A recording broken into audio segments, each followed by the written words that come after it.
Salut à tous et bienvenue dans Passons à table, le podcast qui vous présente des membres de la communauté WordPress. Alors aujourd'hui, on est à l'épisode 27 et je suis avec Vincent Dubroc. Salut Vincent. Salut. Donc en tout cas, voilà, cet épisode est un petit peu spécial parce que c'est un épisode en live, hein. C'est pas un hangout où c'est que la connexion foire et tout ça. Donc là, ça va vraiment être sympa, on va pouvoir échanger de visu. Et donc là, pour la petite info, on est dans les locaux de Sécupress chez Julio. Vous pouvez peut-être même l'entendre de loin. Coucou. donc voilà, allez, sans plus attendre, c'est parti pour l'interview. Alors du coup, Vincent, comment t'as découvert WordPress? C'est quoi ton histoire avec WordPress? Alors, moi j'ai découvert WordPress en 2012, tout simplement parce que j'avais besoin de faire un site, quoi. Et j'ai tout de suite accroché sur la plateforme parce que c'est simple à utiliser, tu peux changer de thème, tu peux mettre plein de plugins pour faire un site super compliqué, tout ça. Donc je trouvais ça super intéressant comme plateforme. Et tout de suite je me suis dit ça sera vraiment génial si je pouvais faire mon design moi-même, quoi, coder mon truc moi-même. Ouais. Et à l'époque je savais pas du tout coder. Et donc du coup... Tu faisais quoi du coup à l'époque avant? Non, rien du tout, je faisais juste mon blog en fait. Je me servais de WordPress juste pour faire mon blog en fait. Je faisais un blog sur l'enregistrement audio en fait de musique. Ok. Je suis batteur, je me suis lancé là-dedans. Et je me suis dit ça serait vraiment bien si je pouvais coder moi-même mon propre thème, mon propre design. Et du coup je me suis inscrit sur une école de code en ligne sur Treehouse pour coder en 2014. Ok. Donc voilà, donc ça fait 3 ans que je développe et puis... Donc tu as commencé le développement à côté de ton boulot, quoi. Ouais, j'ai commencé le loisir. À côté de mon boulot, pour le loisir, j'ai le cours du soir, je regardais les vidéos pendant que je faisais la vaisselle. C'était non-stop en fait. Dès que j'avais un petit peu de temps libre, c'était cours, quoi, tuto. Ok, ça marche. Et alors du coup, la petite histoire, c'est que tu es devenu freelance. Ouais. Alors du coup, c'est quoi le cheminement qui t'a amené, d'où tu es parti et comment tu es arrivé là? Donc moi j'apprenais à coder en parallèle de mon boulot et au bout d'un moment je me suis lancé en freelance à côté, donc développement WordPress à côté de mon boulot, et ça marchait suffisamment pour que je sois débordé, c'est-à-dire alors du coup rien ne te prédestinait à aller dans WordPress, quoi, à devenir développeur WordPress, quoi. Non, rien du tout, non. Mais c'est juste que moi j'avais le boulot à côté. C'était compliqué en fait parce que alors le truc aussi c'est que quand t'es prof, tu rentres chez toi, t'es toujours prof, quoi. C'est-à-dire t'as fini ta journée, tu rentres chez toi, mais t'as quand même ton boulot de préparation, t'as quand même tes corrections de copie, t'as quand même tout ça. Alors tu rentres, t'as 17 mails de clients qui te disent faut ceci, faut cela, donc moi j'en pouvais plus. Et j'ai juste fait un choix en fait, quoi. J'arrivais plus à tout gérer, la famille, les enfants, parce que j'ai 2 enfants en bas âge. Le boulot là-bas au collège et le boulot de freelance, j'ai dit ça s'additionnait, ça faisait un peu trop, quoi. C'était un peu too much, ouais. C'était too much, c'était plus gérable, quoi. Ok. Alors comment t'as fait? Ça s'est fait progressivement, tu t'es lancé, au bout d'un moment tu t'es dit stop, tu t'es barré en cours d'année. Ouais, je me suis carrément barré en cours d'année, quoi. Ouais. Le prof il est pas là lundi. Mais alors ça s'est passé exactement comme ça en plus, parce que le parti codé. Mais c'est clair, hein. Alors déjà les collègues ils me voyaient plus parce que ils me voyaient plus. Ils me voyaient plus. J'arrivais au boulot, j'allais en salle café, je prenais mon téléphone, je regardais un cours. Donc ils me voyaient plus et ils savaient que je faisais ça à côté, tout ça. Et moi j'ai posé, donc j'ai pris ma décision en décembre 2016. J'ai bien discuté avec ma femme, tout ça, puis on s'est dit écoute, c'est pas possible, je peux plus tout gérer. Donc je fais le choix, je claque la porte, clac. J'ai posé ma lettre de démission au mois de janvier à la rentrée. Alors le chef, je pensais que vous alliez finir l'année. Moi aussi, mais non. Donc du coup, j'ai pas fini l'année et je suis parti au mois de mars. Et ça s'est passé vite parce que, aussi bien pour les collègues que pour les élèves, parce que le rectorat a mis un peu de temps à répondre à ma demande. Et il y a eu les vacances de février, il a donné la confirmation de ma démission, parce que le rectorat il est puissant, hein. Le rectorat il peut dire, donc tu poses une lettre de démission et le rectorat dit non, en fait on vous garde jusqu'à la fin de l'année. Il a le droit de refuser une démission, le rectorat. Okay. Donc là j'ai attendu la confirmation du rectorat pour le dire à tout le monde. Et le rectorat il a donné le vendredi juste avant les vacances de février. Et moi, j'étais censé partir la semaine de la rentrée. Donc du coup, je suis arrivé le lundi à la rentrée. Le lundi, salut les collègues, c'est la dernière semaine que je suis avec vous. Bam! Okay. Le mardi, salut mes élèves, c'est la dernière semaine que je fais avec vous. Ouais. Bam. Non, ils ont pas fait ouais. Justement, ils ont pas fait ouais du tout. Et... ça fait mal, quoi. Ouais, c'est ça, ouais, ça fait mal. Mais voilà, quoi. Voilà, donc moi j'ai quitté. Là maintenant, je suis freelance à temps plein WordPress. Ok. Alors du coup, peut-être pour les freelances qui nous regardent, comment tu as fait pour trouver tes premiers clients? Comment tu t'es débrouillé? Alors, les premiers clients, c'était des copains, des amis, quoi. Ouais. Donc forcément, on fait ça pas très cher. Et après, moi je travaille via une plateforme qui s'appelle Upwork et qui me rapporte pas mal de boulot en fait. D'accord. Elle me coûte un bras, mais elle me rapporte pas mal de boulot, quoi. Ok. Qu'est-ce que tu peux conseiller sur cette plateforme? Des petites astuces pour arriver à trouver des bons boulots Est-ce que tu as des petites astuces à donner là-dessus? Pour trouver du boulot, faire attention à son profil, qu'il soit bien à jour, bien rempli. Ouais. Parce que s'ils voient que votre dernier projet c'est il y a 3 ans, à mon avis, ils ne prennent pas, quoi. Après, je suis pas très vieux dans le truc, donc du coup, tout ce que je mets, c'est plus ou moins un 9, quoi. Ouais. Je laisse pas encore. J'ai déjà quand même supprimé des vieux projets. Après, moi personnellement, alors sur Upwork, le truc c'est qu'il y a pas mal de gens qui balancent les missions à 10 freelances, quoi. Ils balancent leurs projets à 10 mecs différents. Donc moi je fais attention avant le projet à bien communiquer avec le client, bien définir son projet, lui demander un accès au site pour bien prendre le temps d'aller voir sur le site s'il est déjà existant. Dire oui et de se dire moi c'est ça, ouais. Et ça les clients ils apprécient, quoi. Alors après aussi c'est parce que aussi vu que j'ai pas beaucoup d'expérience, je prenais beaucoup de temps aussi pour étudier le projet pour être sûr de pas faire de conneries. Et ça les clients ils apprécient, quoi. Qu'on s'occupe d'eux longtemps, qu'on les rassure, ça je peux le faire, ça vous inquiétez pas, ça va aller, tout ça. Donc voilà, plutôt que de dire ouais je peux faire votre site, c'est 10 000. Voilà, donc, Et ta cible c'est plus des clients on va dire français ou tu vises le monde entier et t'as pas de... Là Upwork c'est français en fait.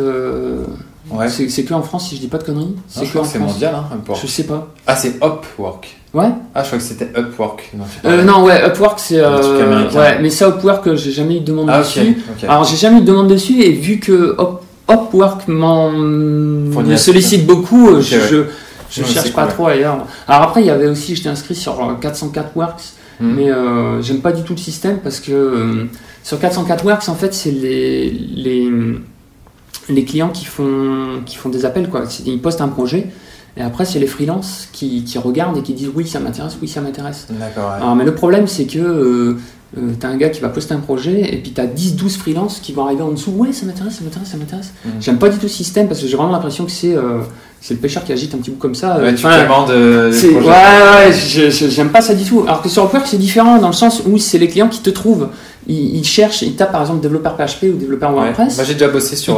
T'as déjà bossé ? En fait, la petite animation de la marmite des vidéos, c'est un mec qui me l'a fait sur Upwork. Donc l'animation motion design et donc le process est vraiment cool. Ouais, c'est ça, le process il est sympa dans le sens où le client cherche, il tape développeur PHP, tac, il a une liste de profils, il regarde le profil, il regarde le portfolio et il te choisit. Donc ça c'est intéressant parce que quelque part il est déjà à moitié vendu, le gars.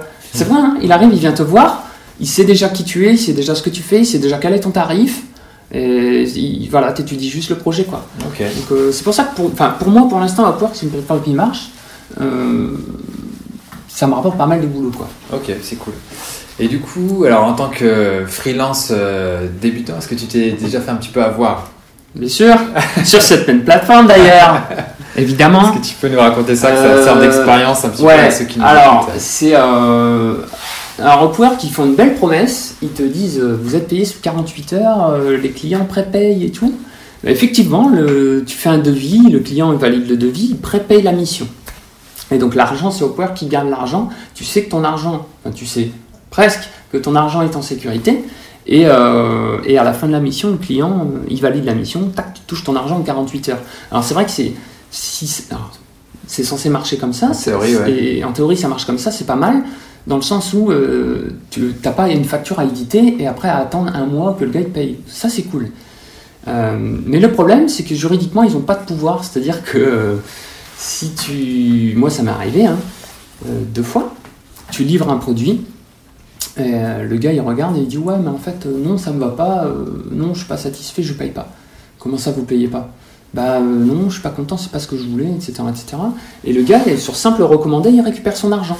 Parce qu'en fait, Upwork, légalement, on n'a pas de pouvoir. Donc il stocke ton argent, enfin, l'argent du client, normalement le tien plus tard, il stocke l'argent, mais ils peuvent pas. Si le client dit annule la mission, voilà, il y a une médiation, tu vois. Ils s'occupent quand même de faire la médiation entre toi et. Mais ils n'ont pas le pouvoir de trancher, tu vois. Donc toi, t'as beau dire, ouais, mais attendez, j'ai un bon de commande signé, j'ai livré, c'est bon, vous me payez, quoi. Tu demandes à construire une maison, tu vois. Tu dis bonjour, je construis une maison. Oui, t'as les plans. Tu construis ta maison. Tu construis ta maison, tu viens, ta maison elle est construite. Ah ouais, non, ça me va pas. Tu la payes quand même ta maison. Enfin bref. Donc je me suis fait avoir là-dessus. Ça, il est énervé là. Ça me fout en rogne parce que je trouve que c'est d'une mauvaise foi du client, tu vois. C'est pas comme si le client il disait ça va pas, est-ce que tu peux modifier tout ça. Ah ouais, mais on était hors projet, alors tu peux faire une concession, tu vois. À partir du moment où tu rentres dans une discussion, tu peux faire une concession. Mais là, je trouve ça trop facile, quoi. Je trouve ça trop facile de livrer le boulot. Ils sont aussi gratos, quoi. Donc c'est pour ça que je ne livre plus rien sans être payé à l'avance maintenant. Et ça marche bien et ça fait fuir certains clients aussi. Je demande 50%. Ça fait le tri, quoi. Ouais, c'est ça fait le tri, quoi. Alors maintenant, je leur dis cash, quoi. Après, ça, tu vois les gens sérieux, quoi. Et puis, Et c'est vrai que du coup, Upwork, il devrait plus, comme tu dis, être plus, voir le cahier des charges de départ, voir le livrable, et après juger, oui, non, le client se fout de nous ou pas, quoi. En fait, justement, j'ai eu un appel de Upwork hier qui me disait il y a un problème avec tel client, machin. Enfin bref. C'est un autre souci, quoi. Et je leur ai dit, attendez, Upwork ne me garantit pas d'être payé.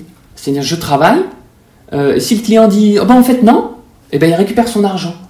Et elle a dit, ouais, on est en train de travailler là-dessus, on est en train de travailler dans l'éducation client aussi, etc., etc. Donc bon, j'espère que ça va s'améliorer, quoi. Okay. Mais toujours est-il que, voilà, moi, sur Upwork, maintenant, je demande 50% avant de commencer. Si j'ai pas d'argent de ma poche, je commence pas. Et au bout près de la livraison ou 2/3 du projet ou même avant, je dis maintenant vous me réglez le solde, je termine les modifications que vous me demandez et je vous livre.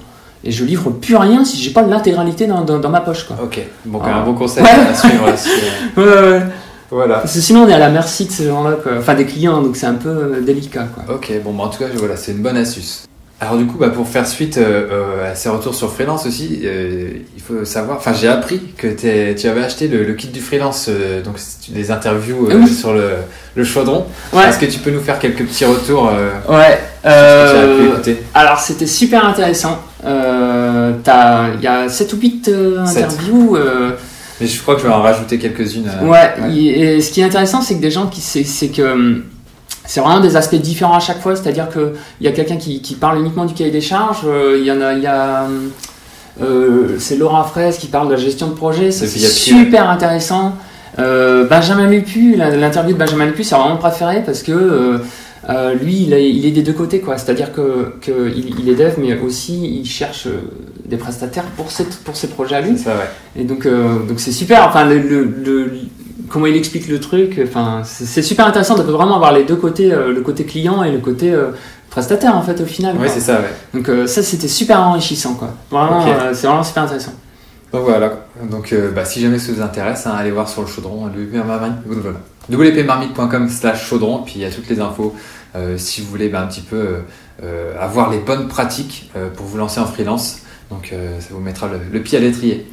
Et du coup, en fait, c'est Julio qui m'avait conseillé de t'interviewer parce que aussi tu es en train de bosser sur un projet qui est super intéressant. Et donc c'est un projet de thème WordPress, c'est ça? Donc vas-y, est-ce que tu peux nous expliquer un petit peu sa particularité par rapport aux autres, quoi. Alors le thème en lui-même, c'est un thème de blog tout simple. Il n'y a pas de particularité spéciale, mais le truc c'est que dedans, en fait, j'ai inclus un espèce de constructeur de page, mais qui fonctionne qu'avec des widgets. Moi je déteste les constructeurs de pages, j'ai horreur de ça. Quand il y a un client qui me demande tu peux bosser sur mon site, et puis que le site c'est un thème qu'il a acheté sur ThemeForest, et puis que du coup il y a Visual Composer dedans. c'est pas terrible. Un Visual Composer, ça va encore, quoi. Enfin bon, bref. Voilà. Je vais pas épiloguer là-dessus, mais je suis pas trop constructeur de page. Je trouve ça complexe. Et même pour le client, hein. Le client à administrer, c'est l'enfer. Hein. Moi, il me demande, tu peux changer tel texte. Je suis carrément fouillé dans le truc, des machins. Puis même, je veux dire, même concrètement pour moi, je suis carrément sous-employé. Quand on me demande, est-ce que tu peux aller modifier le texte de mes mentions légales, tout ça. Oui, je veux bien, mais enfin, tu peux le faire toi-même. C'est le principe de WordPress, tu vois. C'est le principe de WordPress. Tu fais un site WordPress, tu es censé pouvoir l'éditer toi-même. Tu es censé pouvoir l'administrer toi-même de façon simple. Seulement, non, tu achètes un thème sur ThemeForest. Il te blinde ton admin, il te demande d'installer 30 plugins qui te blindent ton admin, et après les gens ils s'y retrouvent plus. Moi je comprends, hein. Ils payent leur thème 60 balles et au final, moi je comprends parfaitement. Et donc du coup je suis parti de ce constat-là, est-ce qu'on peut pas faire un constructeur de page mais en même temps alléger un maximum l'admin? Et donc du coup, là je suis en train de travailler sur un constructeur de page qui fonctionnera à base de widgets. Et le principe c'est tout simple, hein. C'est que quand tu sauvegardes une page, ça enregistre une sidebar avec l'identifiant de ta page. Hop, comme ça après tu peux aller dans le customizer. Et puis dans le customizer, hop, tu peux, donc par défaut, tu as ton contenu de page qui est affiché normalement par le thème et tu peux remplacer ton contenu de page par des widgets. Donc tu vas dans le customizer, tu as une zone de widgets qui est enregistrée pour ta page, tu cliques dessus et hop, tu mets tes widgets, tu mets les widgets que tu veux. Et à côté de ça, je développe plein de widgets custom qui remplacent un petit peu ces modules de Visual Composer. Donc là, c'est ce sur quoi je suis en train de travailler. Et du coup, la particularité aussi, c'est que donc après, si tu crées 20 pages, bah, tu n'as pas 20 sidebars quand tu vas dans Apparence Widget, quoi.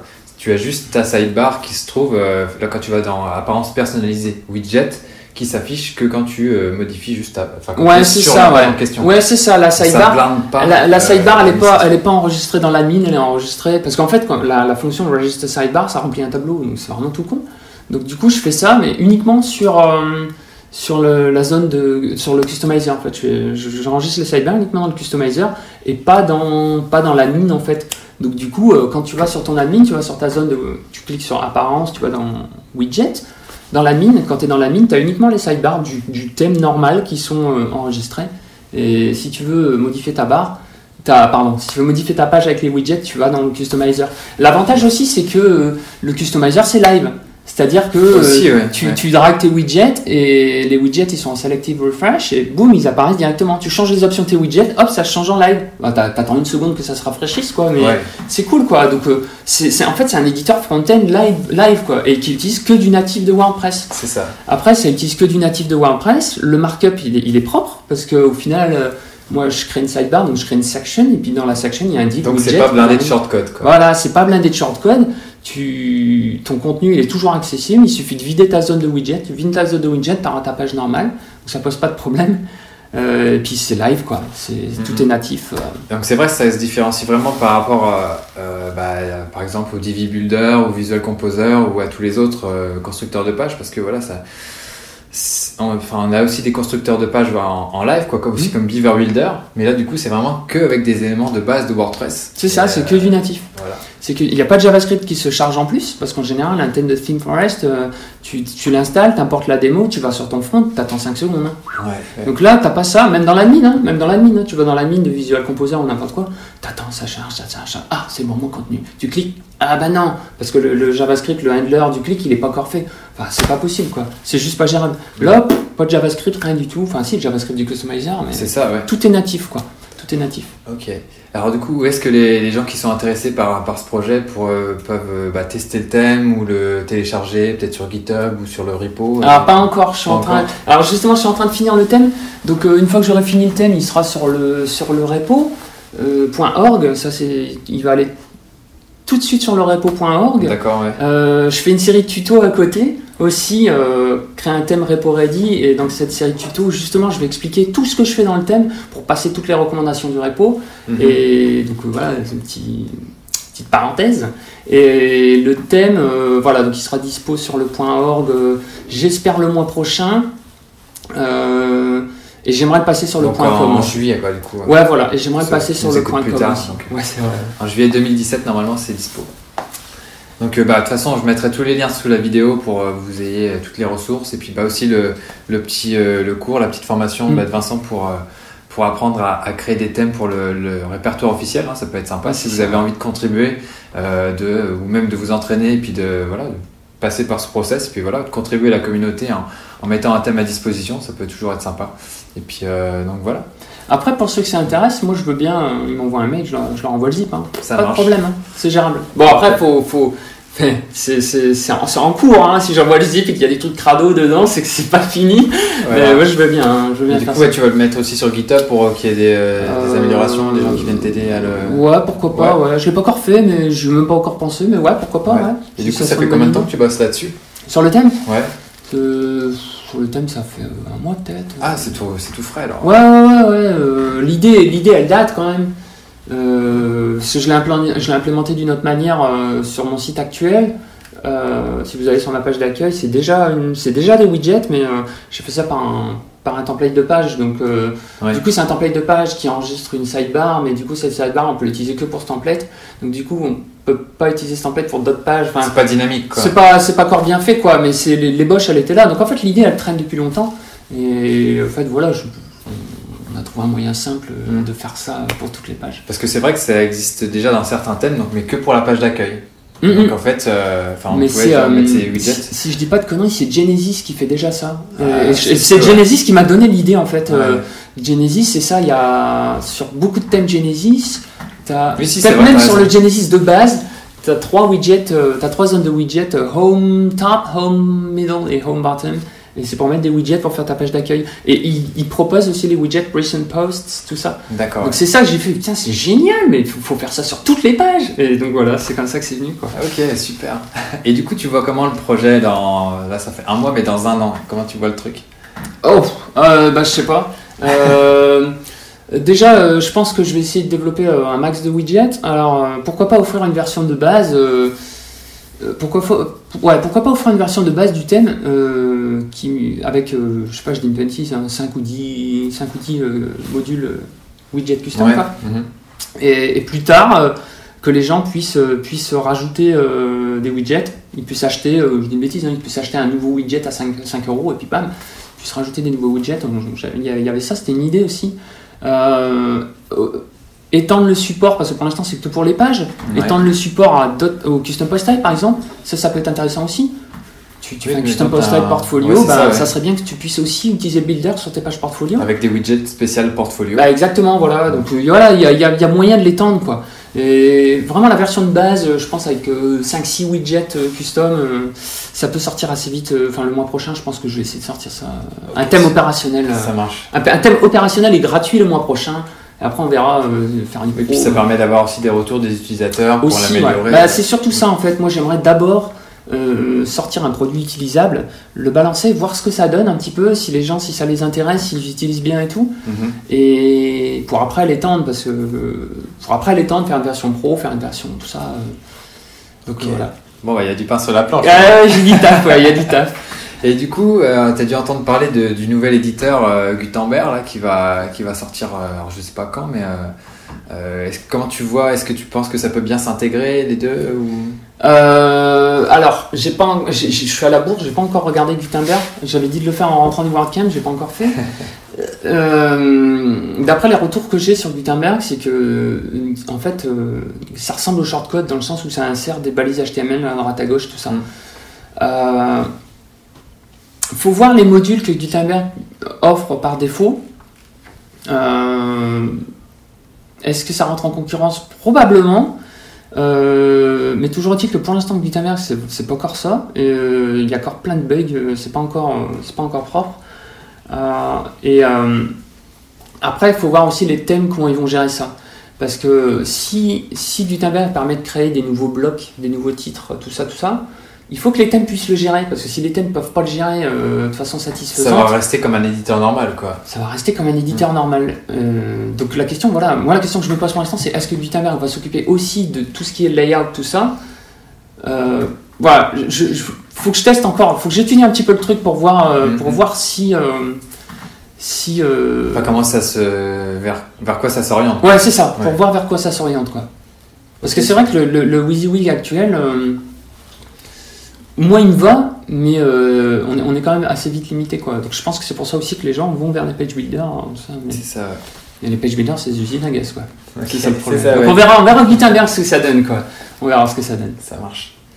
Bah voilà, je pense que on est bon pour cette interview. Merci Vincent d'avoir participé. Merci à toi. Et donc je mettrai toutes les infos sous la vidéo pour que vous puissiez retrouver le site de Vincent, ses différents projets, sa formation. Si vous avez envie de créer un thème pour le répertoire officiel de thème WordPress gratuit. Et puis voilà, merci de nous avoir écoutés et à très bientôt.